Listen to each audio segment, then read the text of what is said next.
अस्सलाम वालेकुम दोस्तों, अगर आपको हमारी वीडियोस पसंद आएँ तो हमारे चैनल को ज़रूर सब्सक्राइब करें और बेल आइकन के बटन पर प्रेस करें ताकि हमारी हर नई आने वाली वीडियो आपको बआसानी मिल सके। शुक्रिया। आज का जो लेक्चर है जी हमारा अकाउंट्स का। इससे पहले लेक्चर्स में हमने कुछ बेसिक कंसेप्ट्स डिस्कस किए। एसेट्स क्या हैं, कैपिटल, ड्राइंग्स, परचेजेस, कैश और sale purchases, sales, cash and credit sales, debtors, creditors, account receivables, account payables और some of the main concepts of accounting, matching concept, dual aspect concepts, realisation concepts, ये चीज़ें हमने पढ़ी इससे पहले lecture में। आज के लेक्चर में कुछ इन बेसिक कंसेप्ट्स को फिनिशिंग टच देने जा रहा हूँ। सबसे पहली जो चीज़ है हमारे पास वो है सिंगल एंट्री सिस्टम और दूसरी चीज़ डबल एंट्री सिस्टम, जो कि आप कह सकते हैं हमारे अकाउंट्स की बुनियाद है। टॉपिक वाइज हमारे one of the most important topics हैं ये। सिंगल एंट्री सिस्टम, इसको अगर डिफाइन करने की कोशिश करें तो इसकी डेफिनेशन ये होती है कि समटाइम्स बोथ इफेक्ट और both aspects of a transaction are recorded, sometime only one aspect of a transaction are recorded, or sometime there is no aspect of a transaction are recorded. सादा अल्फाज में single entry system के अंदर जो दो पहलू हैं, कभी कभार आपको दोनों पहलू बताने पड़ते हैं किसी भी ट्रांजैक्शन के, कभी सिर्फ कोई एक पहलू बता के बात खत्म, और कभी कोई भी चीज डिस्कस ना करें तो इशू नहीं होता। लेकिन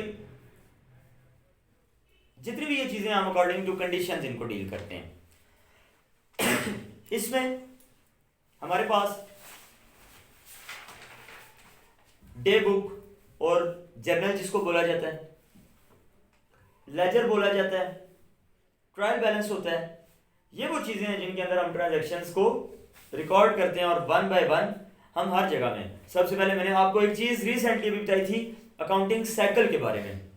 अकाउंटिंग साइकिल के बारे में मैंने आप लोगों को बताया था कि ये स्टार्ट होता है फ्रॉम ट्रांजैक्शन। ट्रांजैक्शन के बाद हम उसको रिकॉर्ड करते हैं जर्नल में, जर्नलाइजिंग कहते हैं इसको। जर्नल के बाद हम इसकी पोस्टिंग करते हैं, पोस्ट देम इनटू लेजर, और लेजर के बाद हमारे पास एक चीज होती है which is known as trial balance, और उसके बाद हम जाते हैं फाइनल अकाउंट्स की तरफ। फाइनल अकाउंट में हम ओपनिंग बैलेंस शीट चेक करते हैं, क्लोजिंग बैलेंस शीट चेक करते हैं, और लास्ट में क्लोजिंग बैलेंस शीट तो एंड पे बनती है, लेकिन उससे पहले हम एक चीज फाइंड आउट करते हैं which is statement of profit and loss.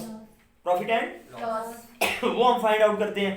Capital में कौन सी चीजें हैं जो कैपिटल में ऐड होने वाली चीजें हैं, कौन सी चीजें जो कैपिटल से लेस करने वाली चीजें हैं, और ये सारे जितने भी अरेंजमेंट्स होते हैं ये बेसिकली हमारा अकाउंटिंग साइकिल होता है। ठीक है, अब मैंने आपको बताया कि आप जर्नल में भी एंट्री कर सकते हैं, लेजर में भी पोस्टिंग कर सकते हैं, कैश बुक में भी आप इनकी एंट्रीज कर सकते हैं। उसके बाद एक चीज है हमारे पास डबल एंट्री सिस्टम। क्या चीज है जी? Double entry system. Double entry system accounts के अंदर एक चीज बहुत ज्यादा यूज होती है जो अभी रिसेंटली मैं आप लोगों से डिस्कस कर भी चुका हूं, आज फिर अगेन मैं बताने जा रहा हूं आपको। एक कंसेप्ट है हमारे पास डेबिट एंड क्रेडिट। ये basically not creditors, debit and credits. और डेबिट का डेटर से कोई ताल्लुक नहीं है, क्रेडिट का क्रेडिटर से कोई ताल्लुक नहीं है। डेबिट्स एंड क्रेडिट्स ये अकाउंट्स के लॉ के मुताबिक, अकाउंट्स के लॉ के मुताबिक कोई भी ट्रांजैक्शन है उसकी अमाउंट्स को, उस ट्रांजैक्शन को हमने कहां पे ट्रीट करना है, कैसे ट्रीट करना है, कहां पे इंटर करना है, कहां पे हमने उसको डेबिट साइड पे लिखना है और कहां पे हमने उसको क्रेडिट साइड पे लिखना है। लेफ्ट साइड डेबिट साइड होती है और राइट साइड क्रेडिट साइड होती है। अब देखना ये होता है कि अकाउंट्स के रूल्स को मद्देनजर रखते हुए जो हमारी अप्रोच हैं, 5 हेड ऑफ अकाउंट्स मैंने आपको कल बताए थे। 5 अब कोई चीज आपको ऐसी ट्रांजैक्शन मिलेगी जो आप उसको एज ए एसेट ट्रीट करेंगे, कोई ऐसी होगी as a liability, capital, revenue, और डिफरेंट वेज पे आप उनको डील करेंगे। वो 5 हेड ऑफ अकाउंट्स जो मैंने आपको बताए थे, उसमें सबसे पहले मैंने आपको एसेट और एक्सपेंस के बारे में बताया था। फिर मैंने आपको 3 चीजें बताई थी, कैपिटल, लायबिलिटीज एंड रेवेन्यूज। ठीक है, मैंने आपको ये चीज बताई थी, ये डेबिट और क्रेडिट किसी चीज के कम होने या ज्यादा होने को शो करते हैं, लेकिन अकाउंटिंग का रूल एक ऐसा रूल है, अकाउंटिंग का लॉ एक ऐसा लॉ है कि उसकी रिक्वायरमेंट के मुताबिक जो चीज, कोई चीजें हैं जो बढ़ रही हैं तो डेबिट होती हैं, इंक्रीमेंट की वजह से डेबिट होती हैं, और डिक्रीमेंट की वजह से क्रेडिट होती हैं। एज इट इज बहुत सारी चीजें हैं जो अगर हम देखते हैं तो बढ़ने की वजह से क्रेडिट होती हैं और कम होने की वजह से डेबिट होती हैं।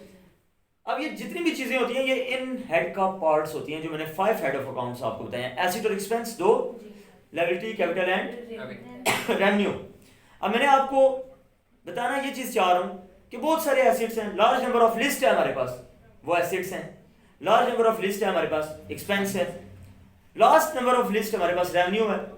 अब इसमें रेवेन्यू और एक्सपेंस के सिलसिले में मैं आपको बात बताना चाह रहा हूं कि जितनी भी चीजें आपके पास आ रही हैं, जितनी भी इनकम्स हैं आपकी, रेंट अगर आप रिसीव कर रहे हैं आपका रेवेन्यू है, रेंट अगर आप पे कर रहे हैं आपका एक्सपेंस है, सैलरी आप रिसीव कर रहे हैं आपका रेवेन्यू है, सैलरी आप पे कर रहे हैं आपका, बिल्स आप रिसीव कर रहे हैं आपका रेवेन्यू है, पे कर रहे हैं, कमीशन एंड इंटरेस्ट अगर आप रिसीव कर रहे हैं तो आपका, और अगर आप पे कर रहे हैं तो एक्सपेंस है।